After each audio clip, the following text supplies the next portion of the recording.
உங்க எக்ஸல் ஃபைலை ஓபன் பண்றதுக்குன்னு தனியா ஒரு பாஸ்வேர்டையும் ஓபன் பண்ணிட்டேன். நெக்ஸ்ட் அதுல ஏதாவது ஒரு எடிட் பண்ணணும் அப்படின்னா அதுக்குன்னு ஒரு பாஸ்வேர்டை உங்களால இங்க செட் பண்ணிக்க முடியும். இப்போ நான் இதை ஜஸ்ட் டபுள் கிளிக் பண்ண அப்படின்னா எனக்கு ஓபன் பண்றதுக்காக ஒரு பாஸ்வேர்டு கேக்குது. என்ன பாஸ்வேர்டு போட்டோம்? edu@2026 போட்டோம். அது போட்டு ஜஸ்ட் ஓகே கொடுக்குறேன். நெக்ஸ்ட் மாடிஃபை பண்ணணும் அப்படின்னா அதுக்கு ஒரு பாஸ்வேர்டு போட்டோம் இல்லையா, அந்த பாஸ்வேர்டையும் இங்க போட்டீங்கன்னா எக்ஸல் ஃபைல் ஓபன் ஆயிடும். அவங்களால எடிட்டும் பண்ணிக்க முடியும். சோ அந்த பாஸ்வேர்டை நம்ம இப்போ போடக்கூடாது. அதுக்கு பதிலா ரீட் ஒன்லின்னு ஒரு பட்டன் இருக்கு பாத்தீங்களா, அதை கிளிக் பண்ணீங்கன்னா எக்ஸல் ஃபைல் ஓபன் ஆயிடுச்சு. இப்போ என்னால டேட்டாவை பார்த்துக்க முடியுது. நெக்ஸ்ட் இதை நான் ஏதாவது மாடிஃபை பண்றேன்னு வச்சுக்கோங்களேன். மாடிஃபை பண்ணிட்டேன்.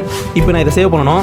சேவ் பட்டனை கொடுத்தனா என்ன காட்டுது பாருங்க, we can't save private file. அதான் என்னோட ஃபைல் நேம் சொல்லுது. we can't save because the file is read only.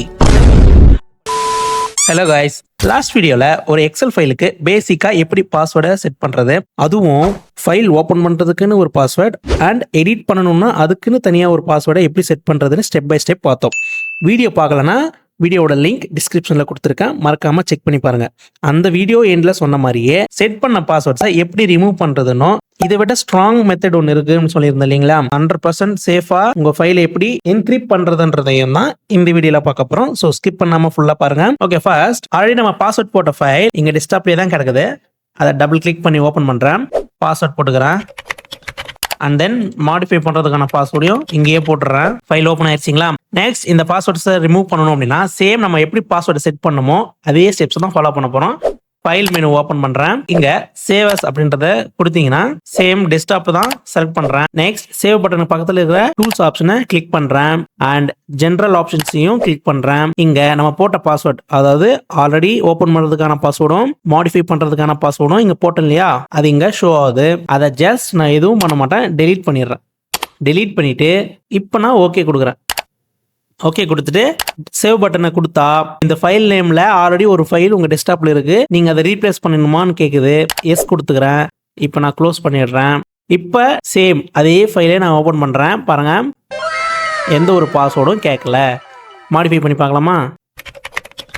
ஏதாவது ஒன்று டைப் பண்ணிட்டு இப்போ நான் சேவ் பண்ண போறேன். சேவ் ஆகுது, எந்த ஒரு பாஸ்வேர்டும் கேட்கல. ஓகேங்க, லாஸ்ட் வீடியோல இது வெறும் பேசிக் லெவல் ப்ரொடெக்ஷன் தான். கொஞ்சம் சிஸ்டம் நாலேஜ் இருக்கிற உங்க ஃப்ரெண்ட் நினைச்சாருன்னா பாஸ்வேர்டை ஈஸியா பைபாஸ் பண்ணிட்டு உங்க ஃபைலை அக்சஸ் பண்ணிக்க முடியும், அந்த டேட்டாவை எடிட்டும் பண்ணிக்க முடியும்னு சொல்லியிருந்தேன். கரெக்டா? அவர் பேர் தான் மலேசியா யூசர், அதாவது மலிஷியஸ் யூசர். வாயிலே நோடையில அந்த பேர் மலிஷியஸ் யூசர்னு அப்படி சொல்லுவாங்க.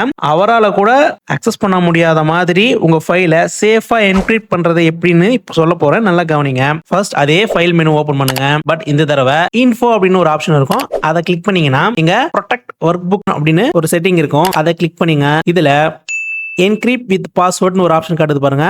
அதையும் கிளிக் பண்ணீங்கன்னா இங்க நீங்க ஒரு பாஸ்வேர்ட் செட் பண்ண போறீங்க. சேம் நான் அதே பாஸ்வேர்ட் தான் செட் பண்ண போறேன். edu@2026. நீங்க செட் பண்ற பாஸ்வேர்ட் ஸ்ட்ராங்காவும் இருக்கணும், அதே போல உங்களுக்கு ஈஸியா ரிமெம்பர் ஆகிற மாதிரியும் இருக்கணும். இல்ல நீங்க ஸ்ட்ராங்கா பாஸ்வேர்ட் போட்டு ஒரு சேஃப் பிளேஸ்ல சேவ் பண்ணி வைங்க. அதே தான் இங்க சொல்லிருக்காங்க பாருங்க. if you lose or forget the password it can't be recovered. It is advisable to keep a list of passwords and their corresponding documents name in the safe place. ஓகேங்களா? ஒரு சேஃபான பிளேஸ்ல உங்க பாஸ்வேர்டை சேவ் பண்ணி வைங்கன்னு சொல்லுது. நான் ஜஸ்ட் ஓகே கொடுக்குறேன். நெக்ஸ்ட் அதே பாஸ்வேர்டை ரீஎன்டர் பண்ண சொல்லுது. மறுபடியும் அந்த பாஸ்வேர்ட் டைப் பண்ணிட்டு இப்ப ஜஸ்ட் ஓகே கொடுக்குறேன். பாஸ்வேர்டை செட் பண்ணியாச்சு. இப்ப க்ளோஸ் கொடுத்துட்டு நல்லா ஞாபகம் வச்சுக்கோங்க, க்ளோஸ் கொடுக்கறதுக்கு முன்னாடி நீங்க பாஸ்வேர்ட் செட் பண்ணதுக்கு அப்புறம் சேவ் கொடுக்கணும். ஓகேங்களா? சோ நான் சேவ் பண்ணிட்டேன். இப்ப மறுபடியும் அந்த பிரைவேட் ஃபைல், அதாவது பாஸ்வேர்ட் செட் பண்ண ஃபைலை டபுள் கிளிக் பண்ணி ஓபன் பண்றேன். என்ன கேக்குது? பாஸ்வேர்ட் கேக்குது.